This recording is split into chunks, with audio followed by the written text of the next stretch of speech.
Olá, sejam bem-vindos ao nosso curso de Física Experimental 3. Eu sou o professor Aurélio Wilson, e estarei com vocês no decorrer desta aula. A nossa aula de hoje ela tem o objetivo de nós compreendermos o fenômeno de oscilações através do experimento massa-mola, ou conhecido como movimento harmônico simples, para você que estudou aí na Física Geral 3, o conteúdo de oscilações. Então, para realizar este experimento, nós iremos utilizar esse sistema, esse conjunto experimental dedicado a isso, ao estudo de oscilações. Ele é composto pelo tripé, pelo sensor, pela mufa, a régua, o sistema, massa e mola, que no decorrer da aula vocês irão visualizar de forma mais aproximada, e o multicronômetro, que tem a funcionalidade de medir não somente esse experimento, como outros experimentos que vocês terão no decorrer das nossas aulas de física.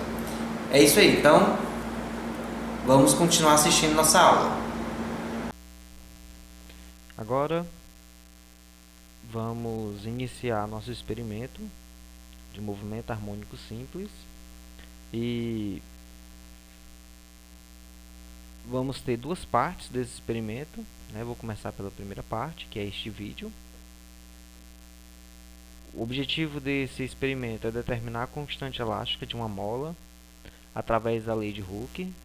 Então, neste caso, nós vamos utilizar a estática, o peso, a massa ele vai estar equilibrado pela mola, sem descrever nenhum movimento de subida ou descida.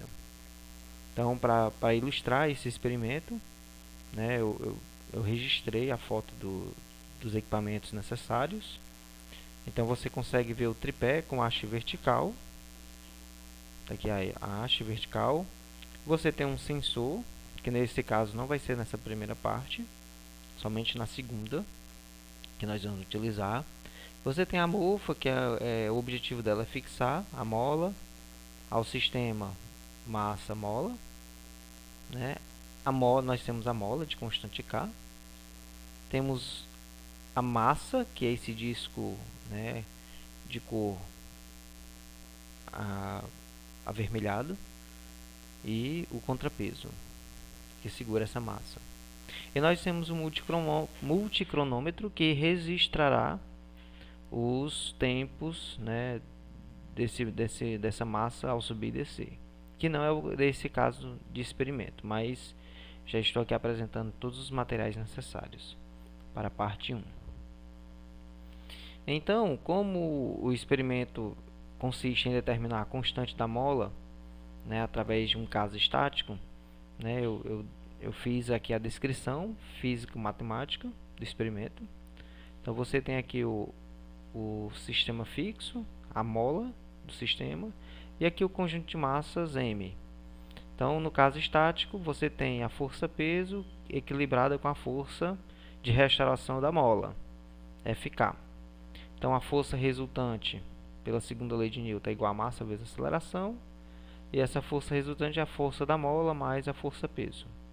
Então, você pega K delta x, que é a deformação, está positivo aqui por causa do sentido da seta, tá certo? Menos mg é igual a ma na direção i. Mas a gente sabe que está em equilíbrio, a aceleração é nula. A aceleração nesse sentido. Logo, você tem que a força-peso, obviamente, é equilibrada pela força de restauração, K delta x. Logo, a constante da mola K ela é determinada pela quantidade da força-peso dividido pela quantidade da mola que é distendida, ou seja, pela deformação dessa mola. Então, o objetivo desse experimento consiste em pegar uma massa, várias massas, que são três massas, e medir a deformação da mola. Então, na medida que o experimento é realizado, nesse caso vocês estão assistindo o experimento. Então, a ideia é que vocês compreendam o que está acontecendo lá no ambiente do laboratório. Então você tem a mola no seu estado original. Esse valor foi medido. Ele vai ser, ele vai estar num conjunto de dados ao final dessa aula que você pode acessar. Você tem a posição final, né, da mola quando você acrescenta um peso de 50 gramas. Você vai ter a posição final da mola quando você aumenta essa massa. E você vai ter uma posição final maior ainda quando você aumenta mais ainda essa massa. O ΔX é a diferença do x final menos o x inicial. E você vai registrar aqui. E quem vai ser K? Vai ser a força, como eu ilustrei no slide anterior, dividido pela deformação. A deformação você mediu e a massa do peso está aqui. Ou seja, você vai apenas, né, acrescentar a massa do contrapeso e vai calcular o K. Do mesmo jeito você vai fazer para 100 gramas. Registra o X inicial antes de botar a massa de 100 gramas. Registra o X final. Calcula a diferença, a deformação. E a força, você atualiza a força-peso de 100 gramas. E divide pela essa deformação e você vai encontrar o valor de K. E assim você faz também para 150 gramas. Ao final você calcula a média. A média vai ser a soma dos três dividido por 3. Né? Esse slide agora apresenta, né, o que foi feito no laboratório. Né?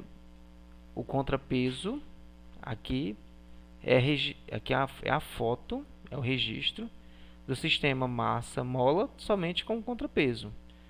Obviamente o contrapeso ele tem uma massa. Né? E quando você faz um registro fotográfico perto do contrapeso, você consegue distinguir qual a posição aproximada que o contrapeso está tocando.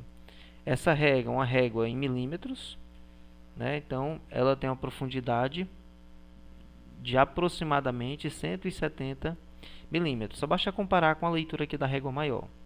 Esse trecho aqui, a ampliação é em aproximadamente 170 milímetros, pouco menos.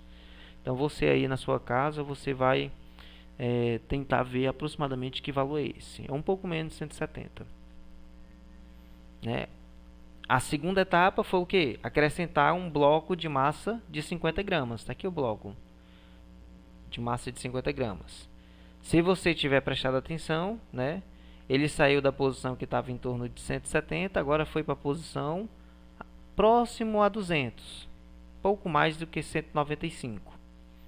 Então, na medida que aumenta a massa, né, a deformação da mola aumenta. E aqui ao lado você tem um registro justamente com uma massa.